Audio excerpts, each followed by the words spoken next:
How are you doing? This is Martin from Gardens for Life. Last weekend we ran our first unofficial workshop just to get used to actually doing it and to structure it a little bit more. And we'd like to thank all of the volunteers that have come to help us, and they have taken away all the knowledge they need to grow their own plants and expand their own gardens, or even grow plants to set up new gardens as well. So the nursery workshop and plant propagation was mostly just the basics of how to set up trays with compost and how to seed them up and how to pot them on the plants once they have germinated and actually grown for about 4 weeks.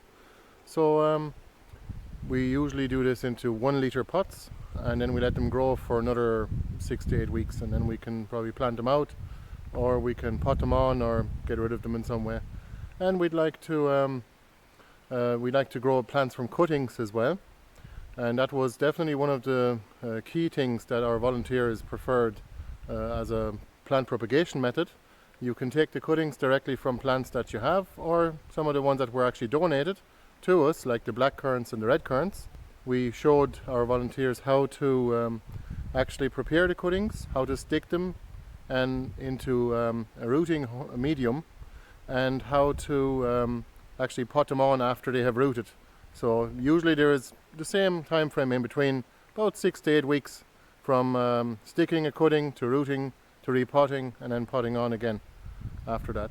But here's a few snippets now of our workshop. Hopefully it'll give you guys an idea for those of you that haven't been there. We'll show you the results of what we've done at the end of the video. So here is our potting table, and we filled the trays for the seeds with peat. You can see here it's simply potting compost or peat. It's just a medium to hold the moisture, and we don't want much fertility in it. So we stack them here, and then we bring them in a bunch in one go, and we simply place them on the tables then in the greenhouse. So you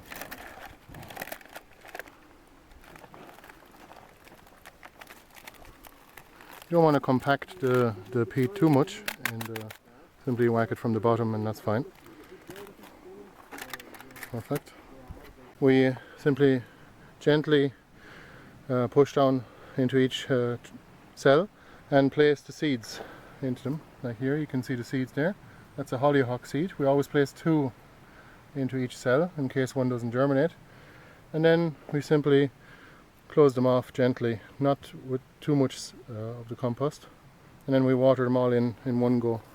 That'll be half a can. Usually it's 1 can of water, 10 litres per table, once a day. That's what I use anyway.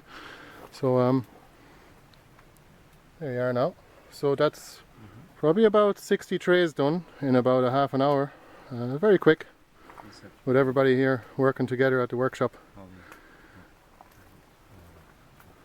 So this is inside the greenhouse, because usually when it rains I actually do the cuttings in here, because I can get them out there in the garden within a matter of a few minutes, like these ones here. These are black currant, and here's some red currant cuttings. You can see the softwood has actually turned into a semi-hardwood, so they'll be a little bit harder to root and take a little bit longer.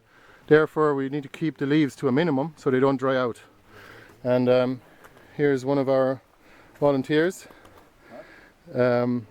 doing some of the cuttings, preparing them for sticking them into peat in order to root them. So we take most of the leaves off, bar 1 or 2. We usually keep 2 leaves, 2 small leaves, or we can cut the larger leaves in half. That's fine, yeah.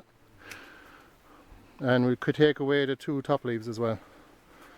You can cut them with the secateurs. There you go, that's a cutting now. We always have sort of the right proportion of, that's even fine as well. But although I'd keep 2 leaves in case one falls off by accident, that'll root fine. We always have a good proportion of wood to leaf so that it doesn't dry out. So is that any good? It would be. Simply take away all the leaves bar the smallest one. One more I would say, because it'll dry out, because there's not a lot of wood in it. That's fine. I'd say that'll root. And we'll show you guys the other potting table out here now. Fill these 1 litre pots with compost. This is mixed compost, a mushroom compost. about a month and a half old, and we simply make a little hole in the compost in the pot, and then we place our seedling into it. We gently just put a small bit more soil around it, and that's it. That's another plant done. We have a more detailed version of that in one of our videos there on the channel as well. So look, this is some butterfly bush cuttings that we took about 4 weeks ago, or maybe about 5 or 6 weeks ago. Yeah. And I've already topped these in order to have them grow the side shoots. Yeah. So you can see the cuttings were very successful and they have rooted. So there's one. Yeah. So we'll get that into shape as it grows anyway. So we'll try and take these apart. And this was grown in a bucket, like this. Yeah. Just like that. So we simply turned the bucket upside down carefully and got the root bunch out. Now we'll just take this apart, simply gently shaking it. Yeah. You don't want to break too many of the roots. Yeah. And just kind of prying the plants apart, just like that. There's one plant, and there's another plant, and here's a few more plants. Yeah. You can see it's tremendous the amount of plants you get out of one bucket. Yeah. And all it is a bit of potting soil, like any other, worth only about probably less than half a bag anyway, so maybe worth €1 or €1.50. So there's another plant. So, and we're going to pot these up. Here's more. Yeah. So we're going to pot these up into 2-litre pots, just like this, which is probably adequate for the size of plant.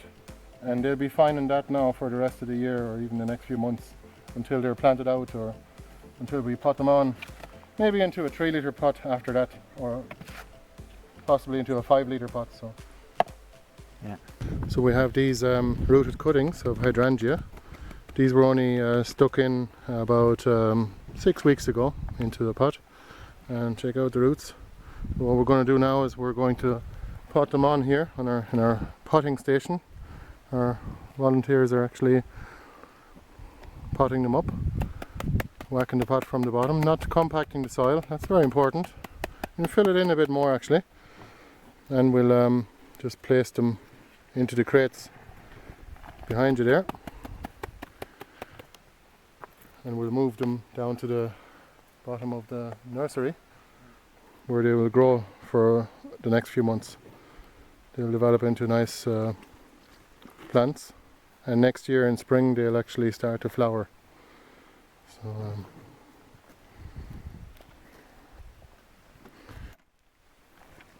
So here we're taking a 2-litre oca plant out of a 2-litre pot, like this, and we're putting it into a 12-litre bucket, and simply by filling it in with old mushroom compost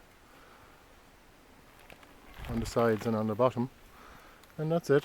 That's all you have to do for the rest of the year. That plant will grow, and then it'll grow about probably 30 tubers. We even have a video of this on our YouTube channel of a oca harvest grown in pots.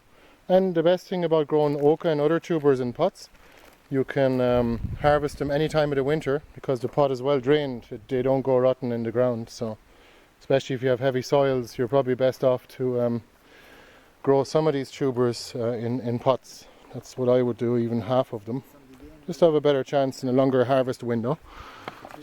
So we have these 2-litre pots now that we can simply recycle straight away, and we just place them here on our potting bench. We'll use them to pot up some of these hydrangeas here. So here we have a whole van full of plants that were here in the nursery from last year, and here's a few more. And we're going to bring these out to the other garden today, and we're going to plant some of them, and the rest of them we'll keep for as there's more space available in the new garden. So thanks to PJ, Liam and Pat for seeding up all of these trays. They've done over 100 trays on Sunday with various different flowers and some vegetables as well, and some fruit even. So here are the zebra mallow, as you've probably seen in the other videos. Quite a beautiful flower. They're already germinating, which is absolutely outrageous because it's only been 3 days. Today is actually Wednesday, and this workshop was on Sunday, so these plants have actually germinated and they've already got their first set of leaves. Amazing. 1 week later, after the workshop, all the seeds have actually germinated and popped up already. The zebra mallow, which is here, was the first one. The rest of these are hollyhocks and red Russian kale. Here's some plants that I actually repotted today, valerian, and goji berry. This is a special one from America, desert wolfberry, and supposed to have the highest vitamin C content of any of the goji berries. And here is the whitey canetia and Glaskin perpetual rhubarb. Here are some jacaranda trees. I hope I'm pronouncing it correctly. It's a tree from Brazil. It's a subtropical tree. Here are some more trays that were done on Sunday by the guys. So they have a fair idea of how to seed these up now. We always put one label in front here like that to make it very obvious, and all the trays in behind in that row are the same. So we only need one label per row of trays, which saves time and energy. And we usually put more than one seed per cell. These are in the 9-cell tray, as you can see. So that's what's going on in the greenhouse here. And here are some of the Glaskin perpetual rhubarb plants that have been potted as a seedling on the weekend. And here's some more of that zebra mallow. These will actually go up for sale soon enough now. This is some pink mallow, the one in the front garden. If you've seen the front garden tour lately, it's in it. And these are quite large cuttings. And here's some more that have been repotted. There's some butterfly bush. And here's some hydrangeas. And here's some red ochre, New Zealand red. We also repotted some of these. These are New Zealand gold ochre. Quite a nice tuber, and they work very well in buckets. You can pretty much harvest them anytime in the winter. Oh, here's some butterfly bush that were actually potted up from cuttings that have been rooted. Now, and finally, we have also stuck some new cuttings. There's some blackcurrant and redcurrant, and there's actually some jostaberry. And here's some hydrangea, mock orange, pink mallow, and this is butterfly bush and more hydrangea. So a nice few examples of plants to show everybody who is interested how easy it is to actually grow plants from cuttings, as long as you do it right and if you know all the different steps involved. Here's some more, but those weren't part of the course. Those were just ones that we had already done. Now finally, here's some peppermint plants that have been propagated by root division. And here's one more example of what we did on the weekend. Here's some jostaberry. These have been rooted from cuttings and potted on. They're about 2 months old now, or 2.5.